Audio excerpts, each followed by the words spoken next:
जिस देश से हमारी आइडेंटिटी जुड़ी हुई है, क्या आपको मालूम है उस देश का आगे फ्यूचर क्या होगा? आज देश में जो चल रहा है और आगे आने वाले टाइम में जो देश में होने वाला है, आपको उसके ऊपर इतना ज्यादा बड़ा इंपैक्ट होने वाला है कि आप सोच भी नहीं सकते हो। आने वाले 10 साल हमारे देश भारत के लिए बहुत ही ज्यादा इंपॉर्टेंट होने वाला है। सवाल यह है कि मैं आखिर ऐसा कह क्यों रहा हूं? तो इस चीज का जवाब छुपा हुआ है हमारे देश के डेमोग्राफिक डिविडेंड के अंदर। क्या आपको मालूम है हमारे देश में 60% से ज्यादा पॉपुलेशन यूथ है और साल 2030 आते आते ये एकदम पीक पर होगा। लेकिन सवाल ये है कि 2030 में आखिर ऐसा चेंज क्या होगा, आखिर ऐसा क्या होगा जिससे हमें बहुत ज्यादा फायदा होने वाला है। तो इंडिया की आस्किंग कंडीशन, पिछले कुछ सालों को प्रोग्रेस और ऑन गोइंग प्रोजेक्ट को एनालाइज करते हुए हम ये जानेंगे what will be the future of India. साल 2020 में इंडिया में कोविड हिट किया, जिसका नुकसान हम आज तक भोगते हुए देख रहे हैं। लेकिन आने वाले टाइम में हमारा देश इस कोविड के सिचुएशन से पूरी तरीके से रिकवर कर जाएगा। धीरे धीरे कोविड का इंपैक्ट कम होता जाएगा और सारी चीजें नॉर्मलाइज होती जाएंगी और यहां से हमारे देश के लिए एक्चुअली में चीजें बदलनी शुरू होगी। और न्यू वॉट, आगे आने वाले 10 सालों में आपको एक चीज तो गारंटी देखने को मिलेगी, वो चीज है बुलेट ट्रेन। जो इंडियन गवर्नमेंट ने ऑलरेडी बुलेट ट्रेन प्रोडक्ट्स के ऊपर काम करना शुरू कर दिया, जिसकी स्टार्टिंग मुंबई से अहमदाबाद की हाई स्पीड रूट से होगी और देखते ही देखते कुछ ही सालों में जापानीज टेक्नोलॉजी से बनी हुई हाई स्पीड ट्रेन हमारे देश की कई सारे राज्यों में आपस में कनेक्ट करेगी। और दिल्ली से मुंबई जाने में जो ट्रेन का सफर आपको 16 से 24 घंटे का पड़ता था, वो आज 2 से 3 घंटे के अंदर कवर हो पाएगा। इसके साथ साथ हमारे देश में जिस स्पीड से मेट्रो लाइन डेवलप होते जा रही है, साल 2030 आते आते हमारे देश के हर एक शहर में, हर एक कोने में मेट्रो आपस में कनेक्ट करेगी, जिससे लोगों का टाइम और पैसा दोनों बचेगा। और एक चीज तो ऐसे आने वाली है कि जो आपके होश उड़ा देगी, वो चीज का नाम है मेट्रिनो। ये एक तरीके की एयर टैक्सी होगी जो एयर स्पेस में ट्रॉली की तरह इलेक्ट्रिकली बिना किसी ड्राइवर के ऑपरेट हो रही होगी।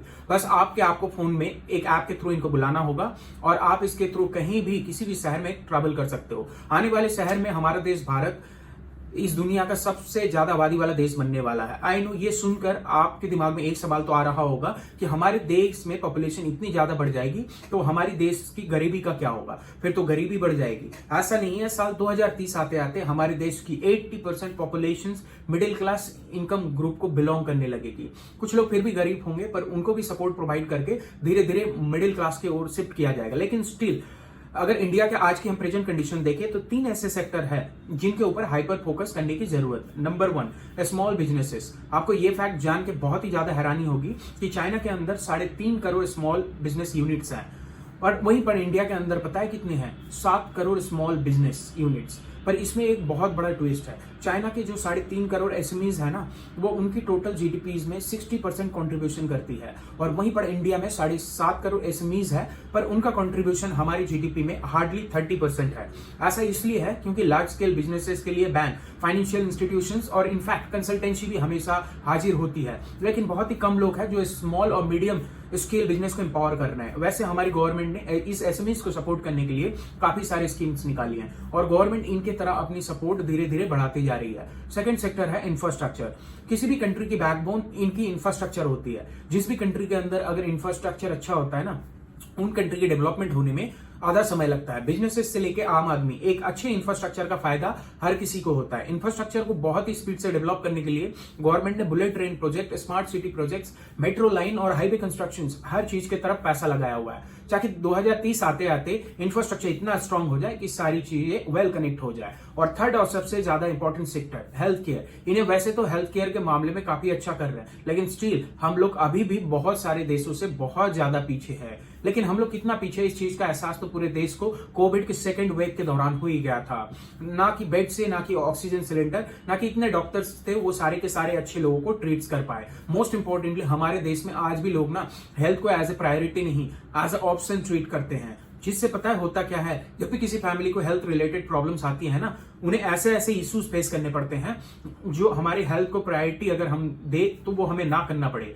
तो आपको मालूम है कि आज भी हमारे देश में जब हेल्थ केयर की जरूरत पड़ती है, 70% से ज्यादा लोग पैसे ना होने के कारण या तो हेल्थ केयर के पैसे खर्चे होने की चिंता से अपनी अच्छी ट्रीटमेंट नहीं ले पाती है। ये चीज आपको और हमें मिलकर बदलनी होगी। पहले हम उतना हेल्थ पर ना भी ध्यान देते थे तो चल जाता था, क्योंकि ना कि उस टाइम में इतना ज्यादा पॉल्यूशन था, ना कि इतनी ज्यादा मिलावट थी, ना कि हम लोग सब लोग इतना ज्यादा सैनिटरी लाइफस्टाइल जी रहे थे। लेकिन आज सब कुछ बदल गया है और हेल्थ केयर को आगे ले जाने के लिए वर्ल्ड ट्रैवल टूरिज्म काउंसिल के मुताबिक इंडिया इस दुनिया की 7th बिगेस्ट टूरिज्म इकोनॉमी है और आने वाले टाइम में जैसे जैसे टेक्नोलॉजी हमारे इंडिया के टूरिज्म इंडस्ट्री के अंदर अपनी पकड़ बनाएगी ना, तो हमारा ये नंबर और भी ज्यादा जंप हो जाएगा। क्योंकि वैसे तो हमारा देश भारत इस पूरी दुनिया के 21% लैंडमार्क के ऊपर बना हुआ है, पर हमारे जैसे कंट्री के अंदर ऊंचे लंबे पहाड़, बड़े गर्म रेगिस्तान, घने जंगल और स्पॉटलाइट बीचेस भी है। यानी हमारी कंट्री के अंदर हर एक कल्चर का अपना एक सिग्निफिकेंस है, और आने वाले टाइम में ये चीज टूरिज्म को बहुत ज्यादा बढ़ावा देगी।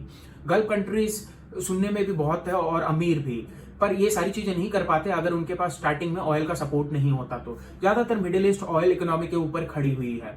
लेकिन क्या आपको पता है, इंडिया के अंदर एक ऐसे स्ट्रॉन्ग एडवांटेज है जिसके चलते आने वाले टाइम में ज्यादातर वेस्टर्न कंट्रीज इंडिया के ऊपर डिपेंडेंट हो जाएगी। वो चीज है रिन्यूएबल एनर्जी। आने वाले टाइम में इंडिया इस दुनिया का सबसे बड़ा रिन्यूएबल एनर्जी का पावर हाउस बनने वाला है, और ये होगा क्योंकि इंडिया के पास ये दो चीजें हैं। Number 1, land.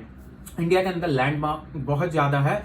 India renewable energy के प्लांट्स जैसे सोलर प्लांट्स और हाइड्रो पावर प्लांट्स बहुत इजीली सेटअप कर पा रही है। और नंबर 2, आउटस्टैंडिंग जियोग्राफिकल एडवांटेज। तो इंडिया का 60% एरिया टॉपिक ऑफ कैंसर और इक्वेटर के बीच में आता है, जिसके चलते हमारे कंट्री बहुत ही इजीली सोलर एनर्जी को हार्नेस कर सकती है। और क्योंकि वेस्टर्न कंट्रीज के पास ये जियोग्राफिकल एडवांटेज नहीं है, तो सारी की सारी कंट्री आने वाले टाइम में इंडिया के ऊपर ही रिन्यूएबल एनर्जी के लिए डिपेंडेंट होगी। हमारा देश आज बदल रहा है, और मुझे यकीन है कुछ ऐसा बदलेगा कि आने वाले टाइम में हर एक कंट्री इंडिया को देख के इंस्पायर होगी।